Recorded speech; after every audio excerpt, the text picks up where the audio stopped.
பாத்தீங்கன்னா நம்ம திருத்தணி வந்தாச்சு. திருத்தணி முருகன் எங்க காணும்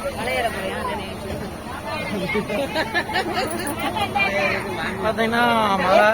திருத்தணி மலை எங்க இருக்குன்னு தெரியல, கோயில் எங்க இருக்குன்னு தெரியல. அங்க அந்த பக்கம் போறாங்க, எல்லாரும் போவோம்.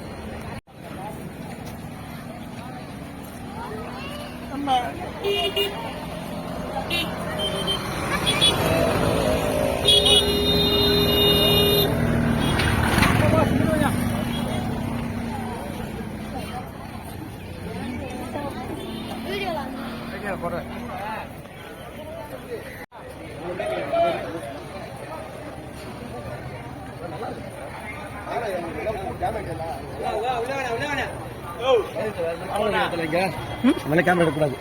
ரைட்டு.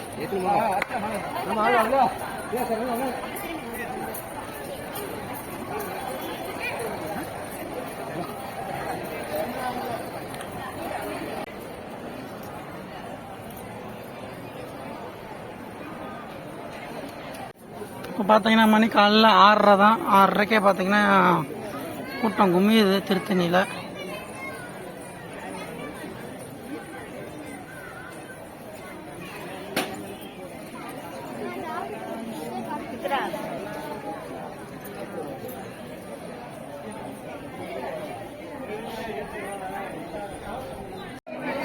பார்த்தீங்கன்னா கூட்டம் அப்படியே குமியுது திருத்தணியில். முருகனை தரிசிக்க அவ்வளோ பேர் அவ்வளோ காத்துக்கிட்டு இருக்காங்க. பார்த்துக்கோங்க முன்னாடி எவ்வளோ கூட்டம்ட்டு.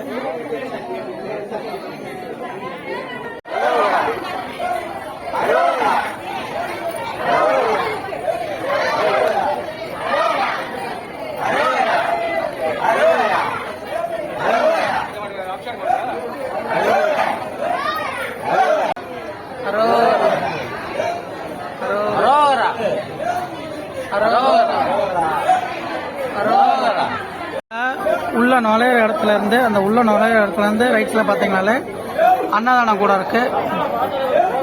இந்த அன்னதானம் கூட வந்து காலையில 9 மணிக்கு ஸ்டார்ட் ஆகி மதியம் 1 மணிக்கோ 2 மணிக்கோ தான் முடியும். அது 100 பேர் 200 பேர் கணக்கு தான். அதே மாதிரி தான் நைட்டும் 2 பேரை வந்து அன்னதானம் போடுறாங்க, மதியத்துக்கும் நைட்டுக்கும். நீங்க காலைல 9 மணியான்றது தெரியல, சந்தேகம் தான். ஆனால் காலையில் ஒருக்காவும் மதியம் ஒரு நைட்டு ஒருக்காவும் வந்து மட்டும்தான் அன்னதானம் போடுறாங்க. 3 வேளைலாம் இங்கே அன்னதானம் கிடையாது. ஆல்ரெடி பார்த்தீங்கன்னா இப்போ உட்காந்துருப்பாங்க 9 மணிக்கு அன்னதானன்றனால இந்த அங்கே நான் உட்காந்துருக்காங்க.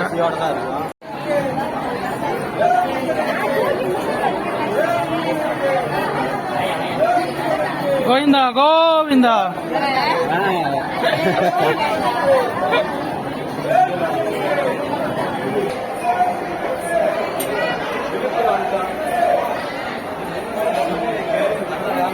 இப்போ பார்த்தோம்னா நம்ம கோயிலுக்கு வந்துட்டோம். திருத்தணி முருகன் கோயிலுக்கு வந்துட்டாச்சு.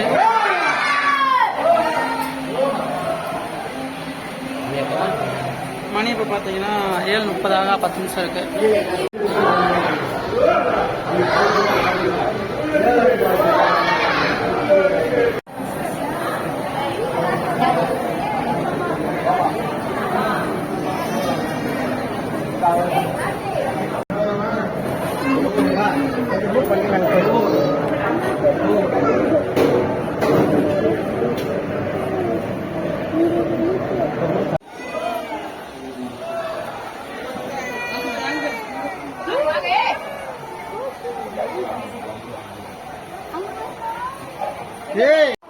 இப்போ பார்த்தீங்கன்னா திருத்தணி முருகனை கும்பிட்டுட்டு வெளியே போகிறோம். சாப்பிட போகலான் இருக்கேன். என்ன செய்கிறாங்கன்னு தெரியல, வாங்க பார்ப்போம். பார்த்தீங்கன்னா தோசை வந்து ஒரு தோசை வந்து 20 ரூபான்ற மாதிரி 2 தோசை சாப்பிட்டேன் 40 ரூபாய்க்கு. இங்கே பார்த்தீங்கன்னா பஸ் நிப்பாட்டுற இடத்த பக்கத்துலேயே தோசை சுடுவாங்க இடது பக்கம். நீங்களும் வந்தீங்கன்னா சாப்பிட்டுக்கோங்க. நீங்கள் சாமி கும்பிட்டு வந்து சாப்பிட்டாலே முக்கால்வாசி காலையாக போயிருது. கிட்டத்தட்ட அவங்ககிட்ட 8 இல்லை 8:30 8:30க்குள்ளே சாப்பாடு காலியாக போயிருது. அதனால் நீங்கள் உங்கள் போகிறதுக்கு முன்னாடி சாப்பிட்லாமா இல்லை போயிட்டு வந்து சாப்பிட்லாமான்றதை நீங்களே முடிவு பண்ணிக்கோங்க. இப்போ பார்த்தீங்கன்னா நம்ம திருத்தணி மலை மேலே இருக்கிற முருகனை தரிசனம் பண்ணிவிட்டு சாப்பிட்டுட்டு அடுத்த மதியம் வந்து இப்போ நேராக சென்னைக்கு போக போகிறோம். இப்போ அடுத்த சென்னையில் பார்ப்போம். பாட்டா.